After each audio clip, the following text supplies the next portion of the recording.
Gaza के खान यूनुस में सुबह से ही हजारों की भीड़ जुटने लगी थी, क्योंकि इनकी रातों की नींद 1.5 साल से उड़ी हुई थी। सुबह का इंतजार इस वास्ते था कि अपनों को तरसती आंखों के लिए खूबसूरत लम्हा आने वाला था। अलग अलग कैद से निकलकर जिंदगियां अपने अपने घरों की तरफ लौटने वाली थी। जेल किसी भी मुल्क की हो, वो कैदी की कभी हो नहीं सकती है। बंधकों की रिहाई और बंधकों की अदला बदली की तैयारी पूरी की गई। तनाव चरम पर था, क्योंकि कभी भी कुछ भी हो सकता था। अमेरिका से राष्ट्रपति ट्रंप इस रिहाई पर नजर रखे हुए थे।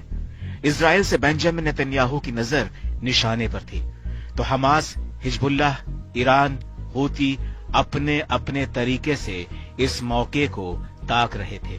फिर शुरू हुआ औपचारिकताओं का दौर। काफिले में बंधकों को लाया गया, पहचान शुरू हुई, कागजी कार्रवाई शुरू हुई, ताकि सबूत सील बंद रहे, फिर ना कह सके कोई कि कोई छूट गया।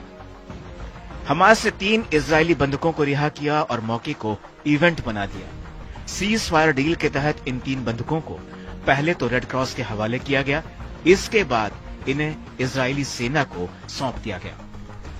हमास से 369 फिलिस्तीनी कैदियों और बंदियों के बदले में 3 बंधकों को वापस किया। हमास के इस कदम से 42 दिनों के युद्ध विराम के खत्म होने से पहले समझौता टूटने का जो एक डर बन गया था, वो खत्म हो गया। लोगों ने राहत की सांस भरी।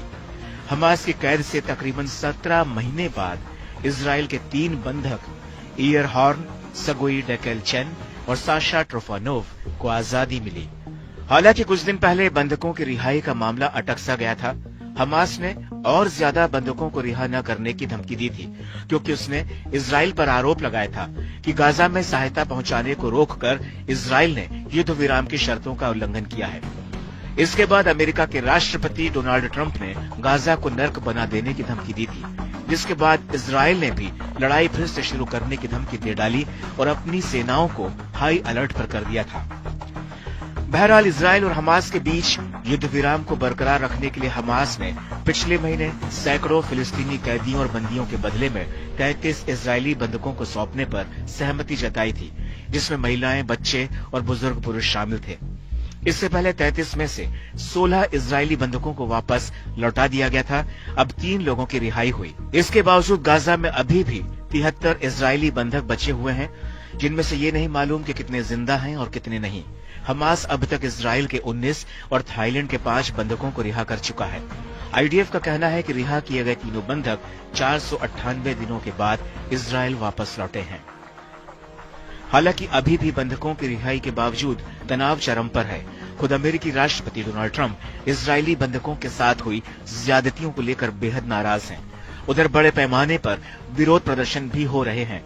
तो वहीं गाजा को लेकर ट्रंप के प्लान ने भी खाड़ी देशों में खलबली मचा दी है। अमेरिकी राष्ट्रपति डोनाल्ड ट्रंप ने कहा था कि गाजा से फिलिस्तीनियों को स्थायी रूप से बाहर निकाल दिया जाना चाहिए और फिर इलाके को फिर से डेवलप करने के लिए अमेरिका को सौंप देना चाहिए। फिलहाल अमेरिका इस प्लान पर चुप है, लेकिन आने वाले समय में गाजा में नया गदर देखने को मिल सकता है।